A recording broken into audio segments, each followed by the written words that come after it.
Quiero llevarles primeramente a Mateo, capítulo 2 del Evangelio según San Mateo, por favor, a partir del versículo 1. Mateo, capítulo 2, versículo 1. Vamos a estar leyendo unos versículos.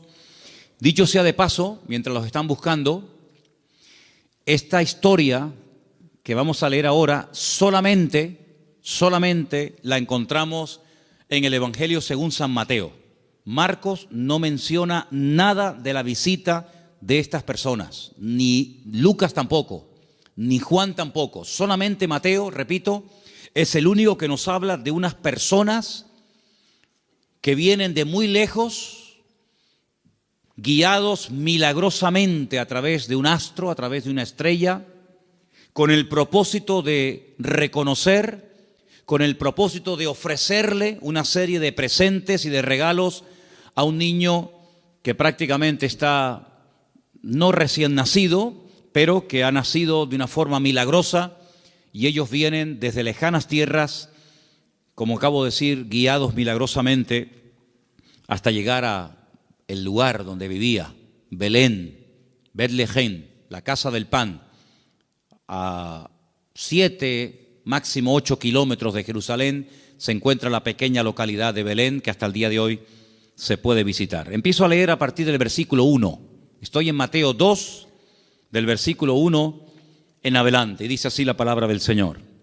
Cuando Jesús nació en Belén de Judea, en días del rey Herodes, vinieron del oriente a Jerusalén unos magos, diciendo: ¿dónde está el rey de los judíos que ha nacido?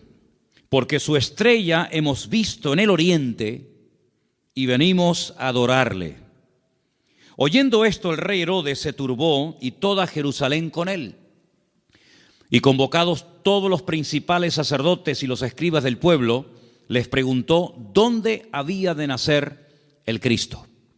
Versículo 5. Ellos le dijeron: en Belén de Judea, porque así está escrito por el profeta.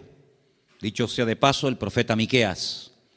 Y tú, Belén de la tierra de Judá, no eres la más pequeña entre los príncipes de Judá, porque de ti saldrá un guiador que apacentará a mi pueblo Israel. Entonces Herodes, llamando en secreto a los magos, indagó de ellos diligentemente el tiempo de la aparición de la estrella. Y enviándolos a Belén, dijo: id allá y averiguad con diligencia acerca del niño, y cuando lo halléis, hacédmelo saber, para que yo también vaya y le adore.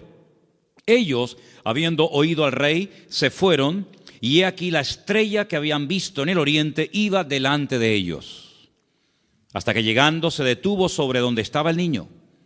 Y al ver la estrella se regocijaron con muy grande gozo. Y al entrar en la casa vieron al niño con su madre María, y postrándose lo adoraron, y abriendo sus tesoros le ofrecieron presentes: oro, incienso y mirra. Pero siendo avisados por revelación en sueños que no volviesen a Herodes, regresaron a su tierra por otro camino. Amén. Todos los años leemos esta porción, más o menos por estas fechas. Creo que es bueno leerla para que estemos informados de todas las cosas previas y posteriores que ocurrieron durante el nacimiento del Mesías, de nuestro Señor Jesucristo. Hoy leía esta misma historia, pero en otra versión. Y en vez de aparecer la palabra magos, aparecía la palabra sabios. Nos dice la Biblia de dónde vinieron, pero no nos dice cuántos vinieron. Es curioso que la tradición, en las cabalgatas famosas, días antes de los reyes, siempre aparecen 3, que incluso hasta se han atrevido a ponerle nombre: Melchor, Gaspar y Baltasar. Iba a saltar. 2 blancos y 1 moreno. ¿Os dais cuenta que yo he leído la porción y no dice cuántos eran, ni cómo se llamaban? Podían ser 3, o 10, o 5, o 4. 1 no, porque habla de magos, de sabios, por lo tanto mínimo 2. Pero la Biblia no da el dato de 3. ¿Y los nombres? Tampoco.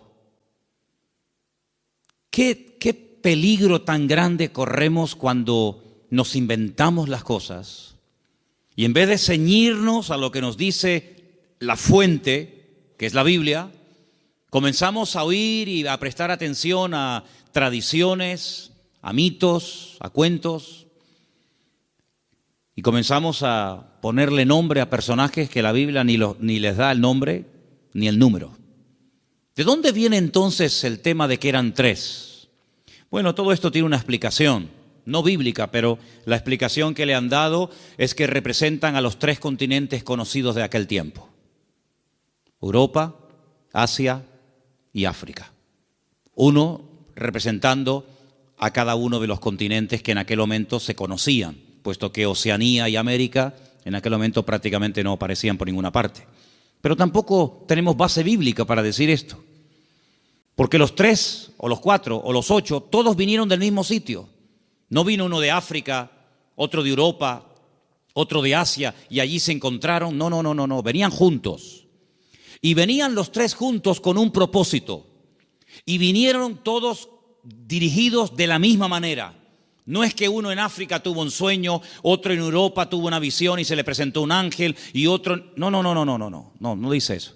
Todos venían como un equipo, con un propósito, con una serie de presentes, de los cuales hablaremos ahora un poco, y vinieron de Oriente. Ahora, ¿de qué parte de Oriente? Tampoco con exactitud lo sabemos, porque si ustedes se centran en Israel, toda la geografía bíblica parte de Israel. Eso siempre tienen que tenerlo presente. Cuando habla del norte, pero del norte, ¿desde dónde? ¿Desde Madrid? ¿Desde Jerusalén? ¿Desde Roma?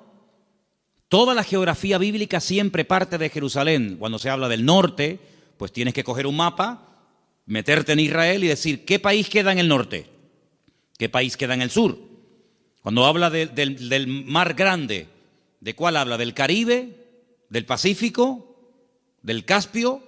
No, el mar grande es el que está más cerca de Israel, que es el mar Mediterráneo, el Mare Nostrum, que está al oeste.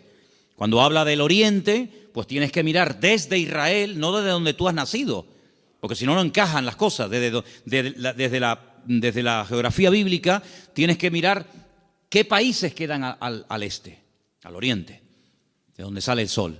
Bueno, hemos escuchado y hemos leído todo tipo de explicaciones, que si eran de la China, algunos dicen que venían de Babilonia, otros dicen que venían del Cáucaso, de tantos lugares, ¿verdad? Venían del este, venían del oriente. Ahora, en aquellos tiempos no era como hoy en día, que cogemos un avión y en unas cuantas horas nos ponemos en la otra parte del mundo. Por muy lejos que quede Chile, por muy lejos que quede Argentina, te montas en un avión en Madrid, en 12, 13 horas llegas a Buenos Aires sin ningún problema. Y has recorrido miles de kilómetros, has cruzado el charco, ¿verdad? Y has llegado casi hasta al extremo de la tierra, a la Patagonia, al fin del mundo.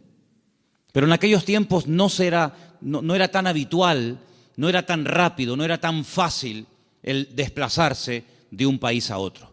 Lo que hoy en día hacemos en unas horas, en aquellos tiempos se tardaba días, semanas, meses y, si me apuras, hasta años. Fíjate, por ejemplo, que cuando hemos ido a Israel, cuando yo les llevo a ustedes a Galilea y les muestro el camino real que aún existe, yo les he dicho, estando allí, que se tarda una semana desde Galilea hasta Nazaret y un poquito más hasta Jerusalén. Una semana, dentro de un país. Ahora, ¿cuánto tardaron estos sabios o estos magos o astrólogos? ¿Cuánto tardaron de Oriente hasta llegar hasta el lugar donde había nacido el Señor? Pues mínimo un año. Mínimo. ¿En qué nos basamos para decir que tardaron como mínimo un año? Cuando uno lee la palabra, uno tiene que prestar atención al contexto, a todo lo que nos cuenta la historia, no solamente a unos cuantos versículos, sino a todo el contexto de la historia, situarnos en el momento de la época y tomar nota de una serie de detalles que nos aportan información que aparentemente no son importantes, pero son muy importantes. La imagen que la mayoría de la gente tiene del nacimiento de Cristo es más o menos así. Encontramos y por ahí vamos a ver ahora en estos días, si no es que lo han puesto ya, lo que llaman los belenes, los portales, ¿sí? Y van a ver al niño en una cunita, su madre a un lado, el padre a otra, unos ángeles que están allí, los camellos fuera, los magos que entran dentro y se postran delante del niño, detrás una burra, detrás una vaca, ¿sí o no? Esa es la imagen que la gente tiene. Pero eso no es verdad, rotundamente falso. Ya este papa que dimitió, Ratzinger, cuando estaba como papa, no ahora en el paro, cuando estaba como papa, él dijo que eso era mentira, que eso no tiene base ni fundamento bíblico. Allí no estaban todos juntos, el niño, la madre, los animales, los magos, los pastores. Eso es rotundamente falso. Pero es la imagen que la gente tiene. Entonces la gente cuando va al pesebre o al portal que hacen aquí en el ayuntamiento o en otros lugares, pues ve a todos juntos. Sin embargo, si ustedes se fijan, hemos leído en esta noche, en el versículo 11, una palabra clave para poder ir desgranando y explicando esta porción. Dice que al entrar en la casa, en todas las Biblias tiene que poner eso, sea de la versión que sea. En todas las Biblias tiene que poner, cuando entraron en la casa, vieron al niño con su madre postrado y lo adoraron. En la casa. Ya no están en un lugar temporal. Cuando Herodes, hay varios Herodes en la Biblia, no es siempre el mismo, sino parece que este hombre no se muere nunca. El Herodes que manda a matar a los niños, no manda a matar a niños de 15 días o niños recién nacidos. Él manda a matar a niños menores de 2 años, lo cual quiere decir de que había pasado ya mucho tiempo desde que había nacido hasta que llegan los magos a la casa. Los que sí vieron al niño envuelto decimos en pañales, en trapos, los que sí lo vieron prácticamente recién nacido, fueron los pastores. Los pastores que vivían allí en Belén, allí vivían los pastores. Y allí en Belén hay una cueva que tradicionalmente te llevan a verla y te dice, mira, aquí es donde los pastores tenían el aprisco, el redil de las ovejas, y vivían en Belén, pero estos señores no vivían en Belén, estos señores vivían muy lejos, vivían en el oriente. Y estas personas no son advertidos del nacimiento del Mesías a través de ángeles, como fueron los pastores, que dice que estaban cuidando las ovejas, los corderos, porque en Belén era donde se criaban las ovejas, los corderos, que después se iban a sacrificar en el templo. Porque Belén y Jerusalén están muy cerquita, se puede ir hasta caminando. Y ellos son advertidos por ángeles, pero los magos y los sabios no. Los magos de Oriente, los sabios de Oriente, vinieron dirigidos por un astro. Nadie les habló, pero ellos miraron al cielo, durante la noche evidentemente, y vieron que una serie de señales indicaban que había nacido el Mesías. Ahora, ¿esta gente era creyente? ¿Eran paganos? ¿Eran idólatras? ¿Eran judíos? ¿Qué era esta gente? Porque si esta gente observa el horizonte y ve cómo se alinean una serie de estrellas y de astros y de constelaciones, ¿cómo saben ellos que el Mesías de los judíos ha nacido si no son creyentes? Podían haber interpretado esta señal de una forma completamente equivocada.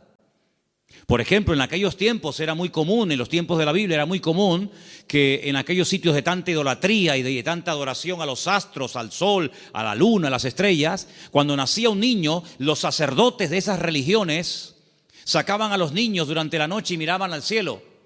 Y ellos interpretaban el momento en el que había nacido el niño, cómo estaba el horizonte, cómo estaban colocadas los astros y las constelaciones, y casi pronosticaban y profetizaban sobre el niño cómo iba a ser. Por ejemplo, hubo un hombre que nació en ese país, en ese lugar de tanta idolatría y de tanta observación a los astros, y fue un señor llamado Taré, que tuvo un hijo llamado Abraham. Y cuando le pusieron el nombre, seguramente interpretaron equivocadamente de los astros que este sería un hombre enaltecido y le marcaron su destino. hasta que él huye de esa tierra y el Señor le dice, levanta la mirada a los cielos, cuenta las estrellas, porque lo que te han profetizado no es así. ¿Cuánta gente queda marcada por la visita a un mago, a un astrólogo, a un curandero o a un adivino, y alguien le dijo que su hija o su hijo, su marido o su esposa o tú o no sé quién iba a pasar esto, esto y esto, y esa palabra falsa quedó ahí impregnada, pero como tú la has creído, a esa mentira tú la alimentas y le das fuerza, y el diablo se mueve en la mentira, el diablo se mueve en la ignorancia. Entonces te dice, no, es que tú vas a tener un niño, pero se va a morir a corta edad. Y tú crees en esa palabra y la compartes y no sé, y te agarras a ella y le estás dando ideas al diablo. ¿Y cuántas veces queda la gente marcada por falsas profecías, por un pronóstico equivocado, por una carta astral, por una lectura de manos, por lo que dijo una noche un vasito que se movía y apuntaba en no sé qué dirección? ¿Y cuánta gente queda marcada de por vida? Y creen que van a estar enfermos, que van a morir jóvenes, que el marido se va a ir con otra, etcétera, etcétera, porque han creído una mentira. Y si la verdad te hace libre, la mentira te esclaviza y te amarga y te oprime la vida. Pero estos hombres, cuando miraron ellos creían que aquel Leo y aquellas estrellas, ellos creían que aquello tenía un propósito y una razón. Y ellos no dijeron, ¿será que van a ser un rey en nuestra tierra? ¿Será que va a haber una catástrofe, un tsunami, un terremoto? No, ellos no se equivocaron. Ellos interpretaron correctamente aquello y se ponen en marcha. Y como mínimo, te dije antes que tardaron 1 año. Y ellos no van yendo por todos los países preguntando, oye, ¿será aquí? ¿Será allí? Como aquellos que aquella noche cuando oyeron la palabra profética del Señor que dice, uno de vosotros me va a entregar. Todos dijeron, seré yo, seré yo, seré yo, seré yo. Todos menos uno que dijo quién es. Los magos, los sabios de Oriente no comenzaron a ir por Europa, por África, diciendo, será por aquí, será por allá. No, esa estrella, su estrella, no una cualquiera, su estrella, esa señal profética marcada en el cielo, indicaba en una dirección. Ellos seguían y llegaron, nada más y nada menos, que al sitio correcto, al país correcto y al pueblo correcto, Belén de Judea. Y cuando llegan allí, a Herodes, que era el rey que los romanos habían puesto como un títere, le preguntan, ¿dónde está el rey de los judíos? Porque su estrella hemos visto en el oriente y venimos a adorarle. Le están haciendo esta pregunta a un rey. No le están haciendo esta pregunta a un esclavo. No le están haciendo esta pregunta a uno que encuentran por la calle, sino que van al palacio, al Herodión, que aún se puede visitar en Belén, ¿verdad? Y le están preguntando al rey, que supuestamente es el rey de los judíos, ¿dónde está el rey de los judíos? Porque venimos a adorarle. Y ellos reconocen que ese con el que están hablando no es. Claro, por eso dice que se produjo una consternación. La gente comenzó a decir, oye, han venido gente de lejísimos, cargados con unos presentes y unos regalos, una fortuna en oro, en incienso y en mirra. Y dice que vienen a adorar al rey de los judíos y dicen que su estrella han visto en el oriente, y estas noticias corrieron hasta Jerusalén y se produjo un tumulto tremendo porque la gente decía, pero ¿a quién se refieren? Es decir, había nacido el Mesías, profetizado durante siglos y siglos, y nadie se había enterado. Fue como un nacimiento secreto. Nació el Mesías, del cual habló Isaías, Jeremías, Ezequiel y tantos profetas, y nadie se había dado cuenta. ¿No te has parado alguna vez a preguntar que Dios puede hacer muchas cosas hoy en día entre nosotros y no nos hemos dado cuenta de que es el Señor? Y atribuimos a la casualidad o a la coincidencia o a la suerte. Sin embargo, el que tiene todo el control y el dominio siempre es el Señor. ¿Cuántos dicen amén? ¿Cómo supieron interpretar estos hombres estas señales correctamente? Bueno, hay varias opiniones. Una de las opiniones más generalizadas y más aceptadas es que en Oriente, desde el principio de los tiempos, siempre hubo una tendencia del hombre que vivía en aquella zona a estar todo el día observando las constelaciones y las estrellas y los astros, tratando de pronosticar, tratando de averiguar el futuro. Ahí nació toda la astrología, ahí nació toda la brujería, ahí en la cuna de todo eso es Babilonia, Babel. Babel es Babilonia, es el mismo sitio. Babel significa confusión. lo que hoy en día sería Irak. Y fue en aquella zona, en aquella parte del mundo, donde ya en los tiempos del libro del Génesis dice que los hombres quisieron construir una torre. La palabra es sigurat, un observatorio, para que desde lo alto pudieran observar y pudieran decir, va a pasar esto, va a pasar aquello, y los astros dicen esto, y los astros dicen aquello. Es verdad que hay astros, y es verdad que hay constelaciones, y es verdad que hay constelaciones que se llaman Piscis y Capricornio, y Tauro y Leo. Es verdad, todo eso es verdad. Hay dibujos que se pueden hacer para interpretar todo eso, pero lamentablemente el hombre lo ha tergiversado, y el hombre lo ha utilizado para atar, para engañar, para manipular y para tergiversar las verdades. Pero en aquellos momentos estos hombres, criados en aquel lugar, sabían que algún día nacería un Mesías. Ahora, de todos los profetas de la antigüedad, ¿quién es el que verdaderamente sabía cuándo iba a nacer el Señor? Porque esta profecía que hemos leído esta noche, la vuelvo a leer en Mateo 1:6, y tú, Belén de la tierra de Judá, no eres la más pequeña entre los príncipes de Judá, porque de ti saldrá un guiador que apacentará a mi pueblo Israel. Estas palabras están fechadas entre el 738 y el 698 antes de Cristo. Son palabras del profeta Miqueas. Ustedes pueden leerlo en el libro que tenemos en la Biblia que lleva su nombre, Miqueas. Pero hubo un profeta que sabía el día exacto en el que el Señor Jesucristo vendría en su primera venida a este mundo, y era el profeta Daniel. El profeta Daniel tuvo una revelación tremenda, muy amplia, y él sabía perfectamente que si se comenzaba a contar, nosotros contamos hacia adelante, ellos contaban hacia detrás, ¿verdad? Si se comenzaba a contar desde que se les permitiera retornar a Jerusalén, restaurar Jerusalén, restaurar las murallas, él sabía perfectamente cuándo nacería el Mesías. El Señor le dice, sabe pues y entiende que desde la salida de la orden para restaurar Jerusalén hasta el Mesías príncipe, habrá 70 semanas. Eso lo dice Daniel capítulo 9. Desde hasta. ¿Cuándo empezamos a contar? Desde que salgan y comiencen a restaurar la ciudad y comiencen a levantar el templo. Desde que salgan hasta que venga pasarán 70 semanas.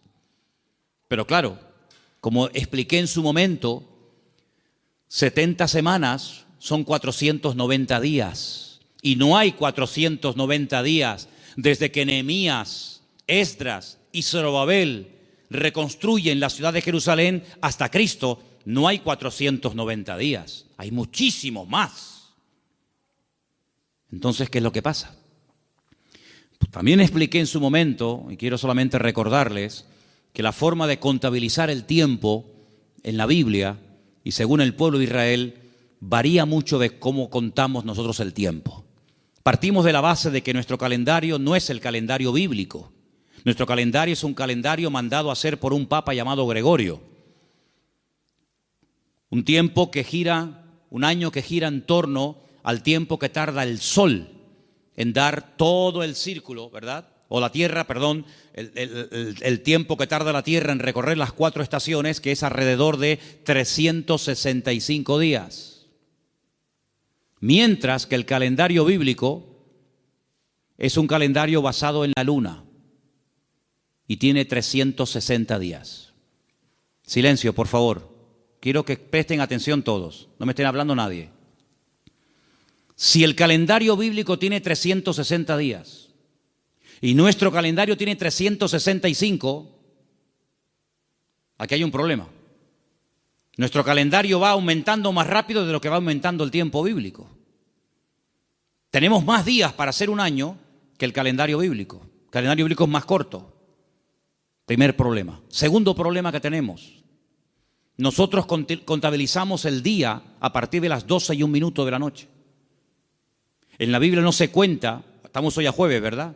¿Hasta qué momento será jueves? Hasta las 12:01. Hasta las 12 de la noche es jueves. Y a las 12:01 automáticamente ya es viernes. En la Biblia el día empieza con la caída del sol. Cuando se pone el sol y una mujer no tiene luz para enhebrar una aguja y ya se pueden ver tres estrellas en el horizonte y ya no hay luz suficiente para enhebrar una aguja, ahí empieza.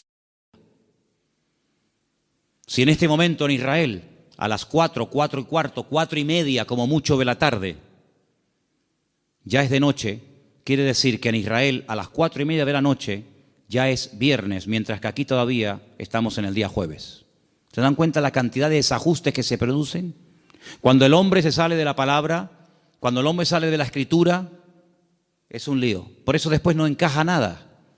Por eso muchas personas han intentado poner fechas y tal, y es un desastre, porque no se ciñen a la escritura.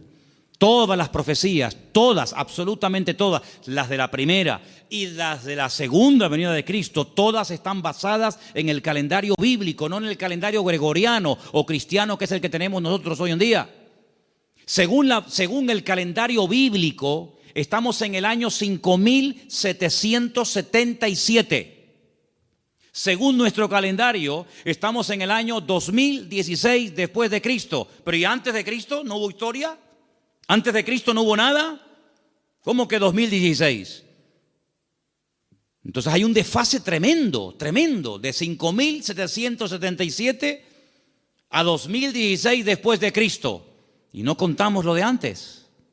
Tenemos otra forma de contabilizar, ¿verdad? Porque hay un antes y un después. Entonces es muy importante darnos cuenta de que el profeta Daniel, cuando recibía las revelaciones acerca de la venida del Mesías, el Señor le estaba hablando con términos bíblicos, no con términos modernos.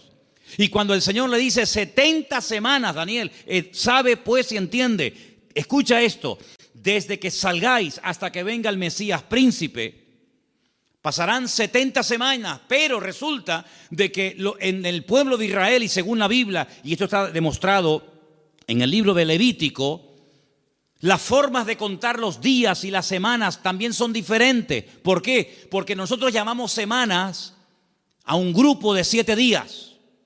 Y 7 días para nosotros es una semana. Claro, y para todo el mundo. Pero además, en la Biblia se llama semana a un periodo de 7 años. Es decir, si le preguntas a un niño cuánto tiempo tiene, te puede responder de 2 maneras. A la manera nuestra y te dice, yo tengo 7 años. O te puede decir, yo tengo una semana. Y tú dices, ¿cómo va a tener esta niña una semana? Qué grandes son los niños en Israel, ¿no? Pero tienes que multiplicar, ¿verdad? De tal manera que cuando el Señor le dice al profeta Daniel, 70 semanas están determinadas sobre tu pueblo, lo que le está dando es un paquete profético de 490 años. 70 por 7, 490. Y esos 490 años, hay diferentes bloques, diferentes características, diferentes sucesos, diferentes acontecimientos, que cuando tú lo sabes interpretar, pues tú dices, efectivamente,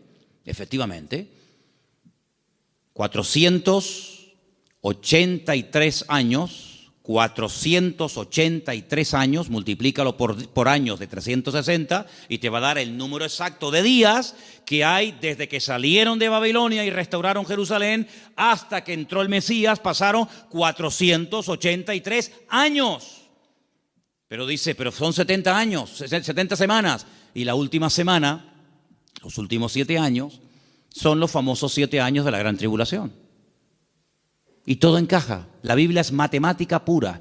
Es la única ciencia exacta, las matemáticas. En todas partes del mundo, 2 y 2 son 4. En todas partes del mundo. Por encima del Ecuador y por debajo del Ecuador, 2 y 2 son 4. En todas partes del mundo. Es una ciencia exacta, ¿verdad? No se puede cuestionar. No es que aquí 2 y 2 son 4, allí son 3 y medio, allí son 8. No, en todas partes es igual. Y el Señor usa la matemática de Él, el tiempo de Él, el calendario de Él, para preparar a los pueblos, para preparar a las naciones, para preparar a su pueblo, para que aquel día no nos sorprendan las cosas como ladrón en la noche. Entonces estos hombres seguramente tenían la información que tenía el profeta Daniel.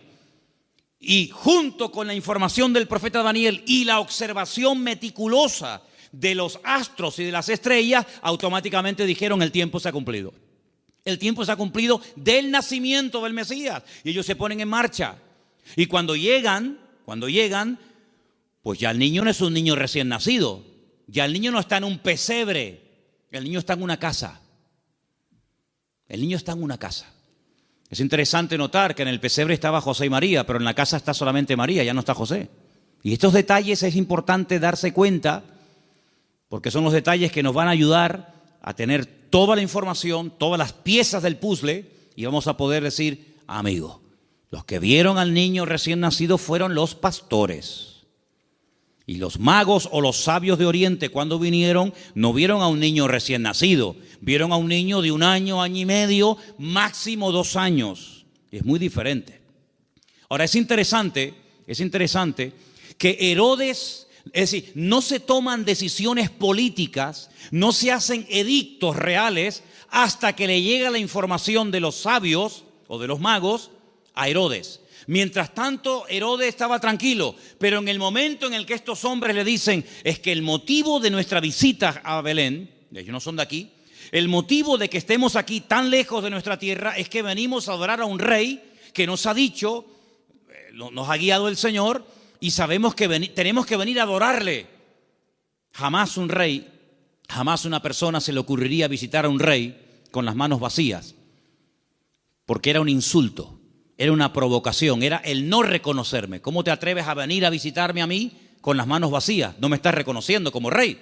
Si tú me reconoces y te sometes y me respetas, tienes que traerme siempre un presente. Y por eso ellos vienen cargados con muchos kilos, hermano, ¿no? A veces vemos en las obras de teatro, en las películas, vemos una cajita ahí ridícula. Date cuenta, hermanos, que José era un hombre que tuvo que cerrar su negocio y se tuvo que ir al extranjero a vivir durante un tiempo. Y este hombre, cuando llega a Egipto con un niño pequeño, con su mujer, él no tiene trabajo, él es un extranjero. Los judíos no eran muy bien vistos en Egipto porque siglos atrás los judíos, a través de otro judío llamado Moisés, habían destrozado el país de Egipto. Por lo tanto, no iba a ser nada fácil para un extranjero abrirse camino en Egipto.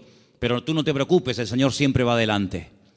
Cuando tú haces tu parte, no te quepa la menor duda de que el Señor siempre va a hacer la suya.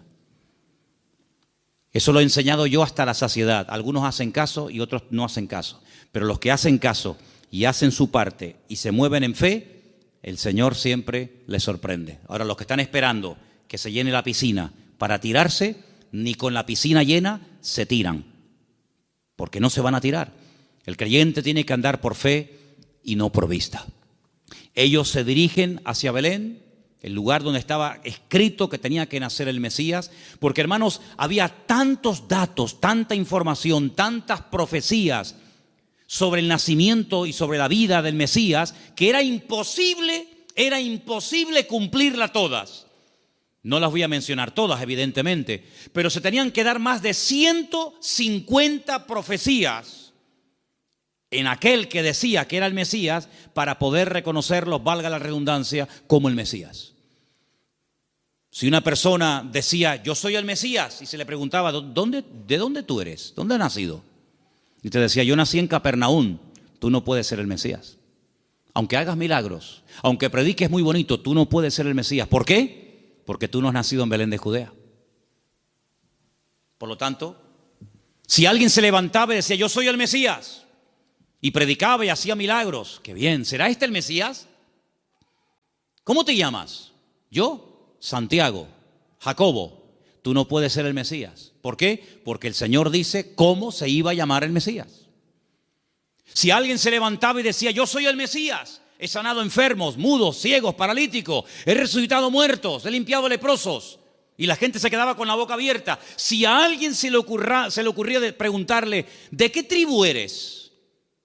¿Cuál es el origen de tu familia? Y te decía, yo soy de la tribu de Neftalí. Le podía decir, tú eres un falso Mesías. ¿Por qué? Porque la Biblia profetizaba que tenía que ser de la tribu de Judá.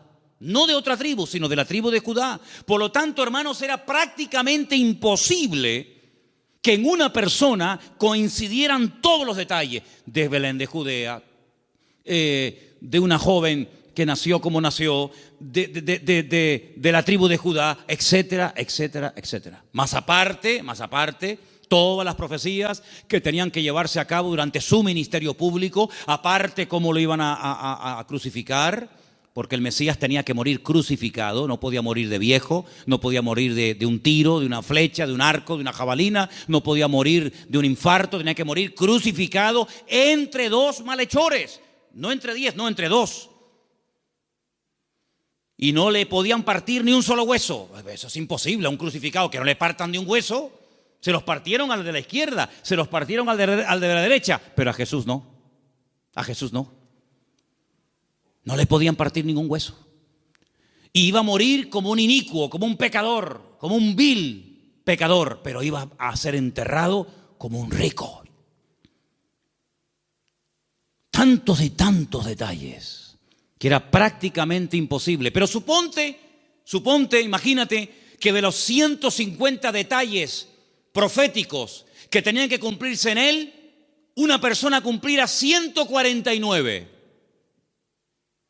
Pero queda el examen final, el más difícil de todos, la resurrección.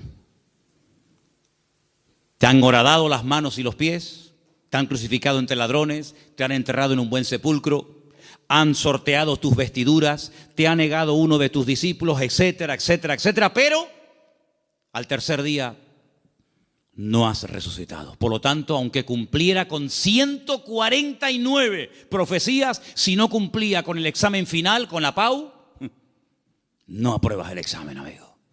Por lo tanto, hermanos, cuando estos hombres se ponen en marcha, no es por emociones, no es por un sentimiento pasajero, sino es porque están coincidiendo tantas cosas que ellos van en fe y en obediencia, guiados milagrosamente a través del desierto, probablemente un viaje de más de un año hasta llegar a Belén de Judea. Cuando ellos llegan y le dicen a Herodes que vienen a adorar al Señor, resulta de que le presentan 3 tipos de regalos. Vamos a leerlos nuevamente, por favor. Estamos en Mateo capítulo 2, versículo 11. ¿Lo ponemos? Mateo 2:11. Al entrar en la casa vieron al niño con su madre María y postrándose lo adoraron. Y abriendo sus tesoros le ofrecieron presentes, oro, incienso y mirra. Algunos comentarios dicen que Daniel, cuando recibió la revelación, que la tenemos en la Biblia, por si te interesa conocerla, del nacimiento del Mesías, y también de su reinado, pero estamos hablando de su primera venida, Daniel vivía en el palacio con el rey Nabucodonosor, ¿os acordáis, verdad? Después con Belsasar y después con otros también. Dicen los comentarios que Daniel no tuvo descendencia, seguramente lo hicieron eunuco, que era lo más probable, y no tuvo descendencia, pero dice que era uno de los hombres más ricos de todo el país. Después del rey, el que más autoridad, el que más prestigio y reconocimiento tenía, era Daniel. Así de claro, igual que José en Egipto, que después de Faraón el que mandaba era José. Casi podríamos decir que mandaba más José que Faraón. Toda esa fortuna, toda esa riqueza no se la quedaron sus hijos porque, repito, no tuvo. Y algunos dicen que puede ser que estos sabios, guiados como ya hemos dicho, milagrosamente, llegaron hasta Belén y esta fortuna, porque no era una cajita así, era una fortuna en oro, en incienso y en mirra, que a lo mejor tú dices, bueno, yo de las 3 cosas me quedo con el oro. Y el incienso y la mirra, bueno, vamos a ver, todo lo que la Biblia relata, todo lo que ocurre en la palabra de Dios, todo tiene una razón de ser, ¿sí o no? No hay nada casual. ¿Por qué la Biblia dice que eran 153 peces los que pescaron? ¿Ah? ¿Por qué dice la Biblia que comieron 5,000 hombres? ¿Por qué dice la Biblia que le regalaron oro, incienso y mirra? ¿Qué más da? Le hicieron presente, le hicieron regalos. ¿Y qué más da? No. Lo dice. ¿Te trajeron qué le trajeron? ¿Ropas? No. ¿Joyas? No. ¿Comida? Tampoco.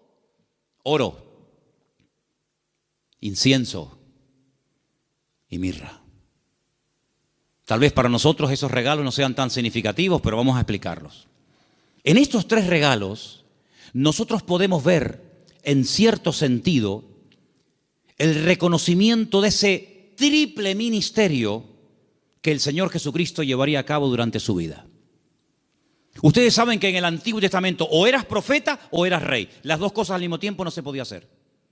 Muy rara vez, por ejemplo, David, a veces profetizaba, pero David no pasó a la historia por ser un profeta, aunque a veces profetizaba.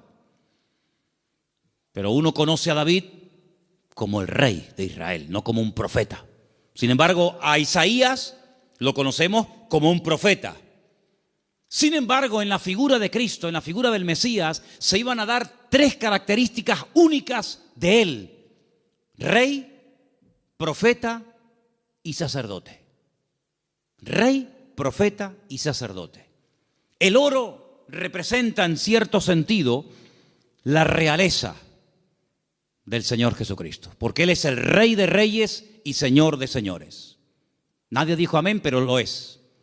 Él es el Rey de reyes y el Señor de los señores. Nació como rey, lo crucificaron diciendo que era un rey y volverá a este mundo como un rey. Cuando nació dijeron: hemos venido a adorar al rey de los judíos. Era un niño, 1 año y medio, 2 años, pero era un rey. Todavía no se manifestaban sus poderes, sus milagros, pero era un rey.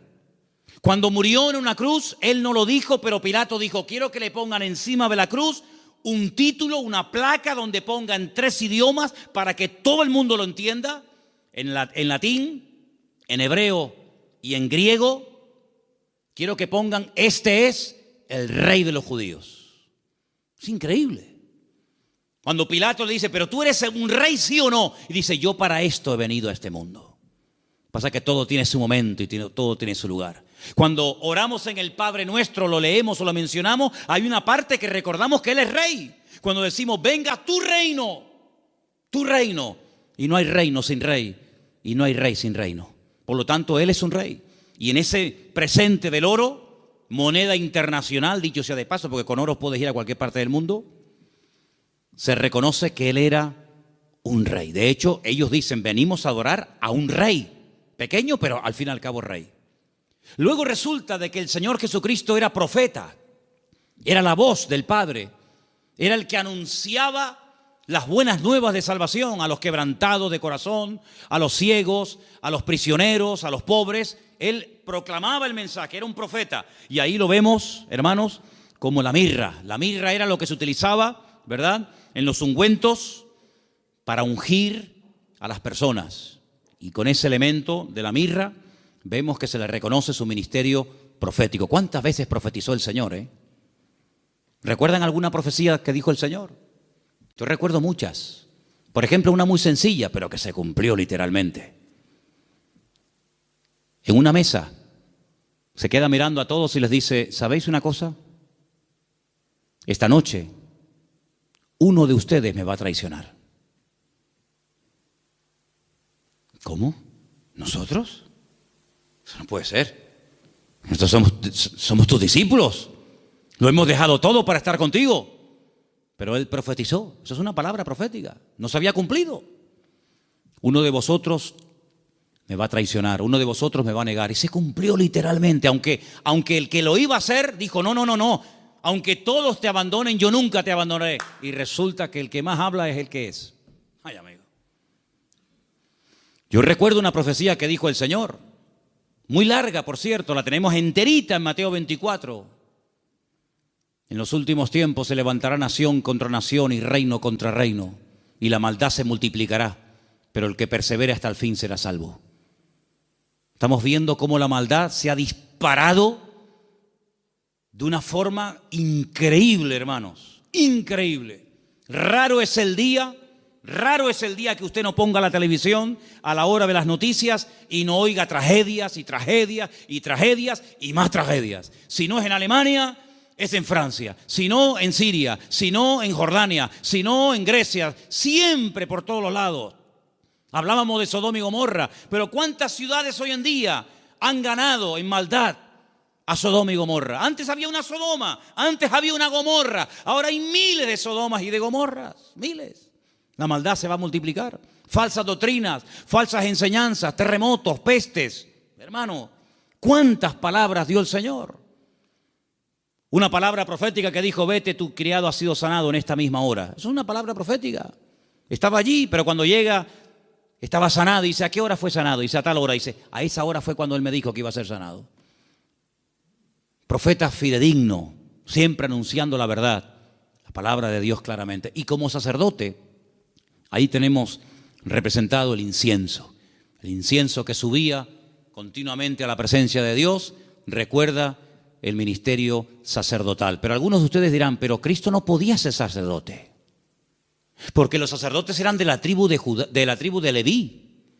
Y Jesús, como tú acabas de decir, no era de la tribu de Leví, era de la tribu de Judá.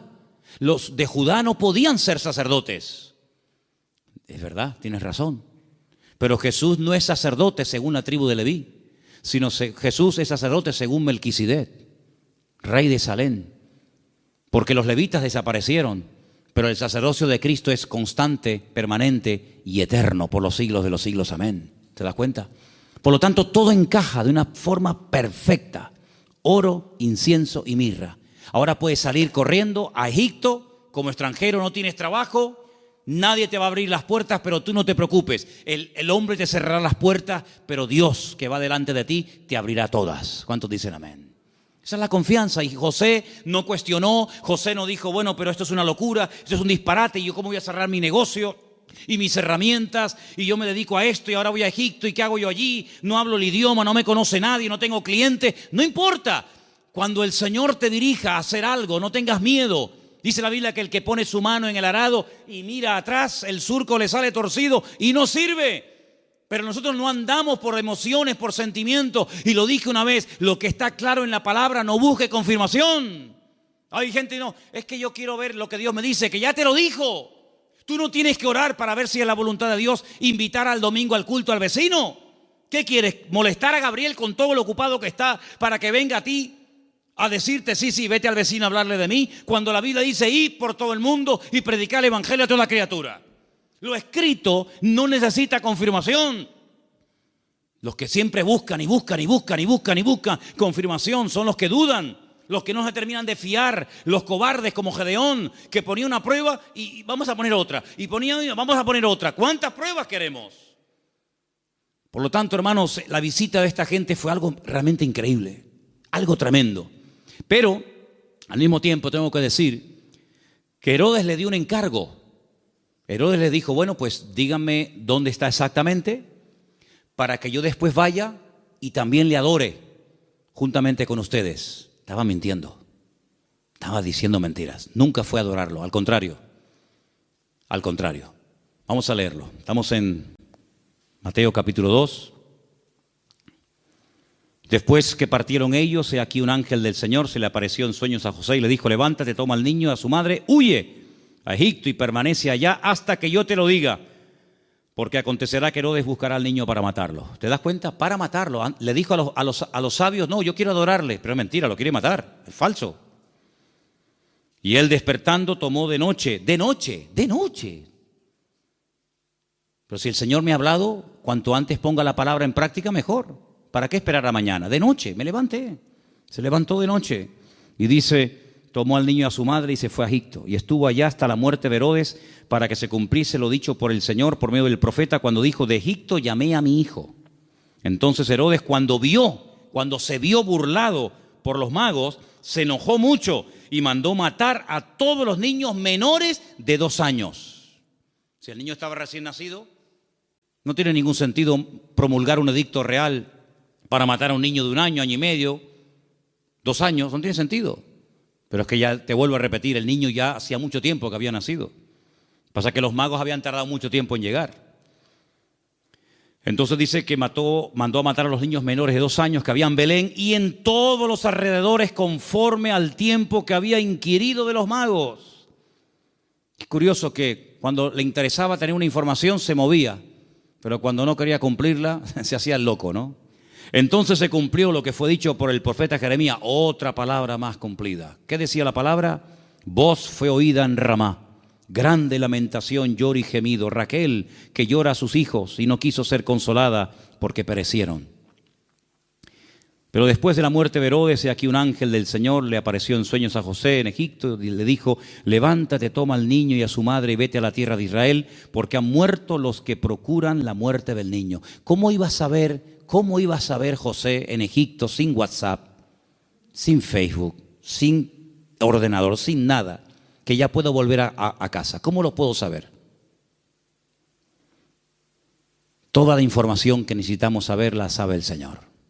Y cuando el Señor te diga, vuelve otra vez, fíjate, porque el Señor sabe perfectamente que el tiempo de la muerte de Herodes ha llegado. Era un hombre que se dejaba, se habla mucho de María, pero la verdad que este hombre era un hombre increíble, un hombre extraordinario, un hombre obediente, un hombre sumiso, un hombre que no cuestiona, no es un hombre lleno de dudas, sino es un hombre que se deja guiar de una forma tremenda. Ellos, habiendo oído que el rey, estamos en el versículo 21, ¿verdad? Entonces él se levantó, tomó al niño, a su madre y vino a la tierra de Israel. Pero oyendo que Arquelao reinaba en Judea en lugar de Herodes, su padre, tuvo temor de ir allá. Pero avisado por revelación en sueños, se fue a la región de Galilea, bien arriba al norte. Y vino y habitó en la ciudad que se llama Nazaret, para que se cumpliese lo que fue dicho por los profetas, que había de ser llamado Nazareno. Es que todo se cumple, es que no hay ni un detalle que tú digas, oye, es que todo, absolutamente todo, el que se vaya a Egipto, el que vuelva, el que justamente se vaya a vivir a Nazaret, el que es que todo, absolutamente todo. Por eso Mateo es tan detallista con estos datos, porque él está intentando convencer a los judíos que van a ser los que van a leer su evangelio. Él está intentando abrirles los ojos y evangelizarlos a través de este evangelio y mostrarles que no era nada casual, sino que todo estaba cumpliéndose literalmente al pie de la letra. Y todo era para que se cumpliera lo dicho por el profeta, para que se cumpliera lo que profetizó el Señor, para que se cumpliera. Esa es la base del Evangelio de Mateo, el cumplimiento de las palabras proféticas dichas siglos antes de que naciera el Mesías. Ahora, si saltamos un momentito, y quiero leerlo rápidamente, en Lucas, capítulo 2, hemos leído Mateo 2, en Lucas capítulo 2, dice en el versículo 8, que había pastores en la misma región que velaban y guardaban las vigilias de la noche sobre su rebaño. Y aquí se les presentó un ángel del Señor y la gloria del Señor los rodeó de resplandor. Tuvieron gran temor, pero el ángel les dijo: no temáis, porque aquí os doy nuevas de gran gozo, que será para todo el pueblo, que os ha nacido hoy, no ayer, no hace una semana. Hoy os ha nacido en la ciudad de David. ¿Cuál es la ciudad de David? Belén. Si David también era de Belén, era de allí. Un Salvador que es Cristo, el Señor. Esto será de señal: hallaréis al niño envuelto en pañales, acostado en un pesebre. Ustedes sí lo van a ver recién nacido. Los magos no lo vieron recién nacido, ¿vale? Repentinamente se apareció con el ángel una multitud de las huestes celestiales que alababan a Dios y decían: gloria a Dios en las alturas y en la tierra paz, buena voluntad para con los hombres. Sucedió que cuando los pastores se fueron de ellos al cielo, los ángeles, no se fueron los pastores al cielo y se quedaron los ángeles, fue al revés. Se dijeron unos a otros: pasemos pues hasta Belén y veamos esto que ha sucedido y que el Señor nos ha manifestado. Vinieron pues apresuradamente y hallaron a María y a José. Cuando llegaron los magos, José no estaba, por lo menos no lo menciona, pero aquí sí. Estaba José, María y al niño acostado en el pesebre. Y al verlo dieron a conocer lo que se les había dicho acerca del niño, y todos los que le oyeron se maravillaron de lo que los pastores decían. Pero María guardaba todas estas cosas, meditándolas en su corazón. Y volvieron los pastores glorificando y alabando a Dios por todas las cosas que habían oído y visto, como se les había dicho. ¿Tú sabes el frío que hace en Israel en invierno? ¿Sabes el frío que hace allí? Aquí me hace gracia cuando la gente dice: uy, qué frío que hace. Tú no sabes lo que es frío. Allí hace frío, pero de verdad, y nieva. Jesús no nació el 24 de diciembre, hermano. Eso es una gran mentira. A partir del 400 y pico después de Cristo, alguien dijo que había nacido el 24 de diciembre, porque era el día más pagano del año, el peor día de todos. Y entonces dijeron, bueno, pues el día peor, el más pagano, el más terrible, vamos a cristianizarlo. Y vamos a decirle al mundo que el Mesías nació en este día, para que en vez de adorar al sol y en vez de adorar las barbaridades que adoran, adoren al Rey, al Señor Jesús. Y desde ese momento, pues se instituyó pues esa fecha. Pero Jesús no nació en diciembre. Jesús nació, y se puede demostrar bíblicamente, y en la página web Luis ha hecho un trabajo extraordinario de las tablas de los tiempos en los que ministraban los sacerdotes en el templo en Jerusalén, etcétera, etcétera. Jesús nació entre septiembre y el mes de octubre. Entre septiembre y octubre. ¿Os dais cuenta también el detalle de Lucas que no habla de animales dentro del pesebre? Judío jamás en la vida dormiría junto a animales. Jamás en la vida. Usted no puede leer la Biblia, y menos el Nuevo Testamento, con una visión occidental o puramente cristiana, porque usted no tiene ningún problema en ver una vaca, una oveja, una cabra y una mujer No, perdone. Judío es tremendamente escrupuloso para eso.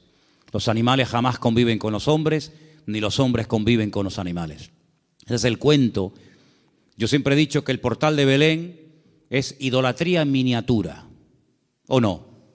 ¿Qué diferencia hay entre tener a un Cristo así de grande y tener a uno así chiquitito? Bueno, perdón, cuando yo era pequeño, mi madre tenía en lo que se llamaban el portal de Belén un cacho de Cristo así, De pequeño nada, era así, Desnudito, con el pañalito y con los deditos así. Y con una corona así, y con una cunita como de paja. ¿Qué diferencia hay entre adorar a un Cristo así, o uno así, o uno así, o uno así? Ninguna. El tamaño no hace mayor o menor el pecado. No te harás imagen, dice la Biblia. No te harás imagen. No te harás imagen. ¿Dónde dice eso? Éxodo 20. No te harás imagen de lo que está arriba, ni abajo, ni aún debajo de la tierra. Ni te postrarás, ni las honrarás. En la casa de un creyente no puede haber ningún tipo de imágenes, ni de santitos, ni de vírgenes, ni de Cristo, ni de nada habido por haber. Es que es el Señor. ¿Qué Señor? Es que es María. Es que es José. No, eso es falso. Un pesebre, un portal, es idolatría en miniatura. Idolatría en miniatura. Y la Biblia prohíbe a un creyente adorar y hacer, no solamente, es que yo no lo adoro, pero lo ha hecho. Dice la Biblia, no te harás. Porque no solamente dice no adorarás, sino dice no te harás. ¿Qué diferencia hay? Bueno, yo no la adoro, pero la ha hecho, por lo tanto es lo mismo. Eso no es de Dios. Eso no es de Dios.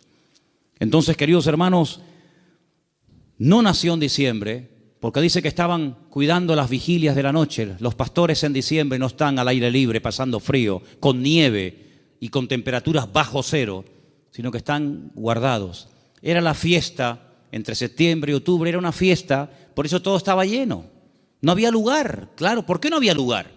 Tanta gente hay en aquellos días, en aquel lugar, en aquellos días sí. ¿Por qué? Porque era la famosa fiesta de los tabernáculos, la fiesta de Sucot. Y se tradujo la palabra Sucá por la palabra pesebre, y así todo quedó bonito. Era una cabaña improvisada donde él pudo estar con su mujer, dando a luz, pero nada de vaquitas, ni cabras, ni ovejas, ni animales dentro, en absoluto, para nada, para nada. Por lo tanto, hermanos, lo que tenemos que hacer es leer más la palabra, prestar atención a lo que dice la Biblia, menos películas y menos clichés que tenemos en la cabeza que nos han metido de que somos pequeñitos. Y sobre todo, hermanos, quiero terminar diciendo esto. Y el domingo lo voy a repetir hasta la saciedad, me lo vais a escuchar. ¿Habéis escuchado en estos días la palabra Jesús, la palabra Cristo? Yo no la he escuchado por ningún lado. Yo no la he escuchado. Papá Noel, bengalas, piñata, langostino, sidra, árboles, cintitas, todo lo que usted quiera, regalos, todo lo que... Pero a Jesús, todo esto, la fiesta es en torno a ¿quién? ¿Quién es el protagonista de la historia? ¿Quién es este señor gordo, vestido de rojo, que nos lo quieren meter hasta en la sopa? ¿Quién es este tipo? ¿Quién es este señor? ¿De dónde viene este señor? De San Nicolás, dicen los venezolanos, el San Nicolás, Papá Noel, Santa Claus. Santa Claus. Yo al único santo que conozco es al Señor Jesucristo, Señor de señores y Rey de reyes. No conozco a ninguno más. Hermano, o nos vamos a la Biblia o nos salimos de la misma. El protagonista en estos días no es Papá Noel, no son los magos, no es el arbolito. El protagonista tiene que ser nuestro Señor Jesucristo, que aunque el mundo diga que ha nacido en diciembre, bueno, está bien, diciembre, enero, ¿qué más da? Lo importante es que tenemos que recordar de una forma especial, una vez al año, que el Señor Jesucristo vino, pero ¿vino para qué? ¿Para qué vino? ¿Para qué vino? Y todo eso, Dios mediante, lo explicaremos el domingo, porque el tema del programa del domingo es ¿qué es la Navidad? Y lógicamente para explicar lo que es la Navidad, tendré que explicar previamente lo que no es la Navidad. Pero hermano, nosotros no entramos en ese juego de consumismo. Si usted el 24 por la noche no puede tener la mesa llena de comida, no se preocupe, no pasa nada, hermano. El protagonista no somos nosotros, regalo va, regalo viene. Pero ¿a quién le llevaron los sabios regalos? ¿A quién? ¿A José? ¿A María? ¿A quién fueron a adorar? ¿A quién queremos adorar nosotros, hermano? ¿No lo queremos adorar a Él? ¿Al Señor tu Dios adorarás y a Él solo servirás? Pues todo este tinglado, este negocio y este comercio que ha inventado el hombre, que muchos negocios están esperando que llegue la Navidad para ver si vendo más, para ver si... Hermanos, esto no tiene nada que ver, esto no tiene nada que ver. Nosotros queremos dar testimonio de que el Señor vino a este mundo para morir por nosotros en una cruz y resucitar y perdonar nuestros pecados. Eso es a lo que vino el Señor. Que en cierto sentido, sí, fue un día alegre el día de su nacimiento, pero también fue el principio del fin. En el sentido de que ese niño hermoso y bonito y anunciado por ángeles y profetizado por centenares de profetas ha nacido para morir y morir de una forma terrible, terrible. Y nosotros sabemos todo eso y vamos a decirle al mundo, hermano, amigo, Él vino para esto, pero nadie habla de Cristo, ni en la 3, ni en la 5, ni en ningún canal, ni en ninguna radio. Nadie habla del verdadero motivo por el que adornamos las casas, por el que se adornan las ciudades. Nadie habla de Él. Y sin Cristo, ¿la Navidad qué es? Nada.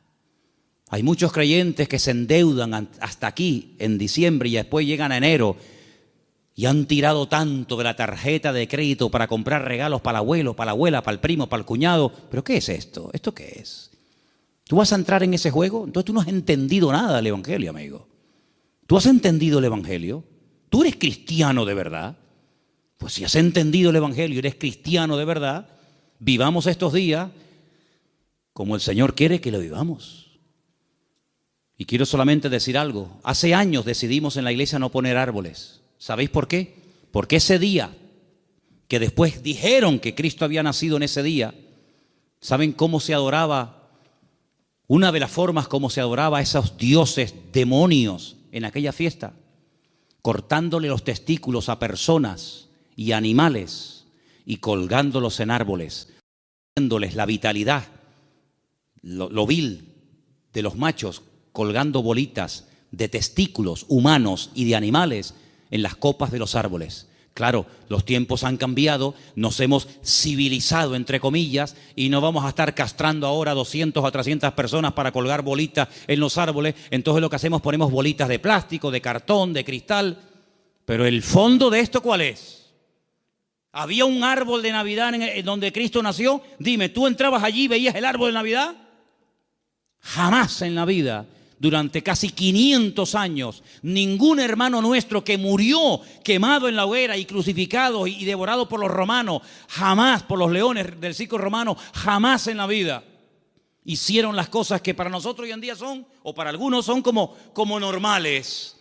Dice la Biblia que no tenemos que entrar en las costumbres paganas del mundo. Y todo esto está cargado de un paganismo y de un comercio tan asqueroso que sí, venderán más y venderán por aquí y venderán por allá, pero al que tienen que adorar no lo están adorando. Y yo en esta fiesta, a quien yo quiero adorar y honrar de una forma especial, tanto aquí como en mi casa, es al Señor. Con regalos o sin regalos, no pasa nada. A mí no me tienen que regalar nada. Yo no necesito que nadie me regale nada. Si tienen que hacer regalos, regálenle. Pregunten qué le hace falta a la iglesia. Pregúntale qué le hace falta a la obra. A mí no me tienen que regalar nada, ¿saben? ¿Qué le hace falta a la obra de Dios? Más sillas, vamos a comprar sillas. Más Biblia, vamos a comprar Biblia. Pintura, lo que haga falta. Vamos a hacer un esfuerzo por la obra de Dios. Pero hermano, no seamos nosotros los protagonistas, porque usted imagínese que yo llego a su casa, usted me invita y su cumpleaños, y yo llego, no le digo nada, le doy un beso al niño, a la madre, al perro, al gato, al canario. Pero bueno, una pregunta, ¿esta fiesta en honor de quién se hace? No, es que es mi madre que cumple años. Pues hermano, él no puede pasar desapercibido en estos días. El protagonista en estos días no eres ni tú ni yo. El protagonista tiene que ser el Señor. ¿Estamos de acuerdo? Amén. Pues ora, cierra tus ojos en esta tarde y pídele al Señor que a lo mejor por primera vez, no lo sé, a lo mejor por primera vez este año te vas a plantear de una forma diferente el tema de la Navidad. Por cierto, muchos no saben ni lo que significa Navidad. Usan una palabra y no tienen ni idea lo que están diciendo. ¿Qué significa Navidad? No sé. Pues ya va siendo hora que lo sepas, ¿eh? Con la edad que tienes y con las Navidades que has celebrado y no sabes ni lo que significa la dichosita palabra. Así que hermanos, que en esta noche el Señor pueda ver nuestra disposición y nuestro deseo de adorarlo y de honrarlo a Él. Vamos a decirle a los del bar, a los de la frutería, a los de la universidad, a los vecinos, vamos a decirle, amigos, ustedes saben qué es lo que estamos tratando de celebrar en estos días. Ustedes saben por qué nació Jesús en Belén de Judea. Ustedes saben quién es Jesús. Y ahora se nos va a presentar una oportunidad preciosa. Mira qué puerta abierta nos ha abierto el Señor el día 30 en un lugar que han alquilado para ir a dar testimonio. Gloria a Dios, ojalá se nos abrieran todos los días estas puertas. Señor, danos sabiduría. En estos días que la gente está como más amable, más abierta, más sensible, danos la oportunidad y la sabiduría necesaria para poder explicarles qué es lo que estamos tratando de celebrar en estos días. Sabemos, Señor, que tal vez no es el día exacto, no es el mes correcto, pero ¿qué más da, Señor? Hay que predicar a tiempo y fuera de tiempo. Y te pedimos, Señor, que en estos días podamos predicar y repartir Biblias y dar testimonio de ti como nunca, como en todo el año, Señor.